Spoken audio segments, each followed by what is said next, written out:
ভোলাবে না যারা ইতিপূর্বে কয়েকবার ট্রেনিং করছে বা দেখছে বা শিফট করার অভ্যাসের মধ্যে আছে, তাদের ভোলাবে না।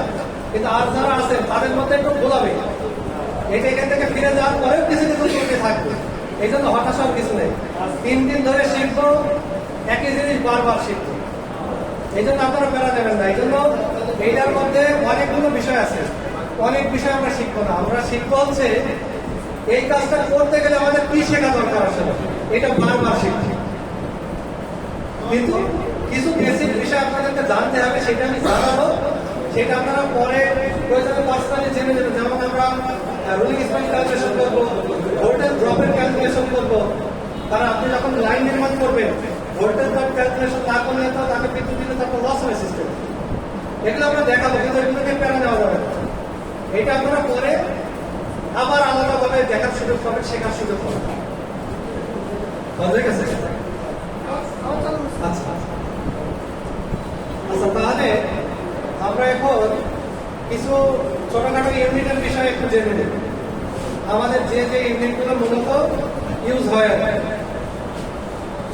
সেক্ষেত্রে আমরা ট্রান্সফর্মার ইউনিটটাই আগে দেখি, যেহেতু আমরা ট্রান্সফর্মার নিয়ে প্রচুর কাজ করি। সেটা হচ্ছে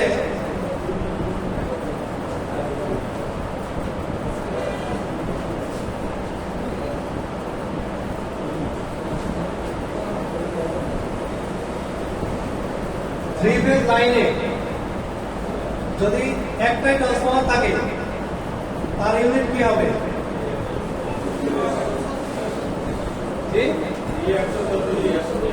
এইখানে লিখে দিই, তাহলে সুবিধা হবে নাকি? 136।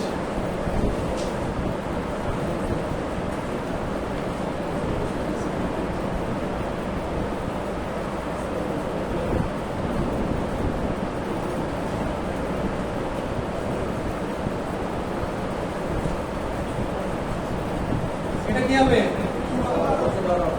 312।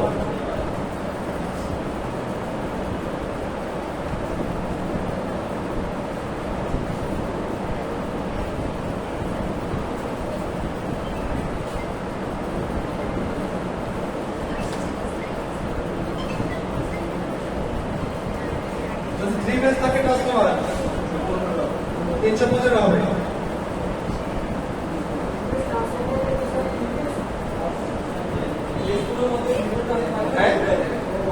থ্রি ফেজ ট্রান্সফরমার যখন হবে, ওটার ইউনিট কি? G315। এটা ব্যবহার নেই বলে অনেকে জানে না বা ভুলে গেছে,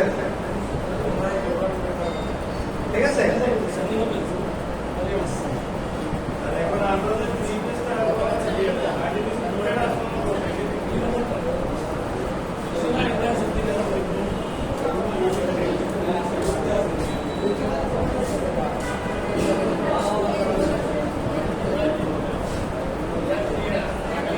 এখন বলেন,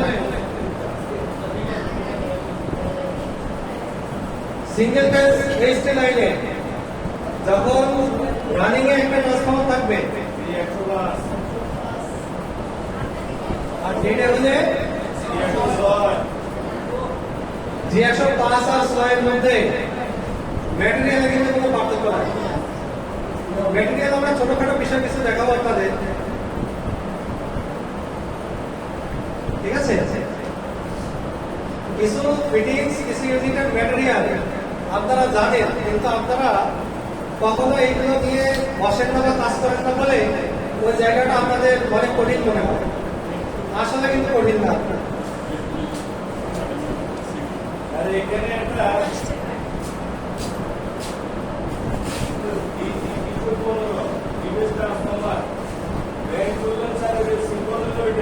হ্যাঁ,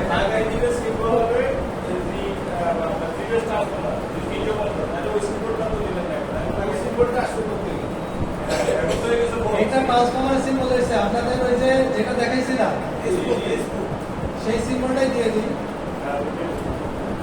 বলেই দিই আপনি। হ্যাঁ, বলেই দিই।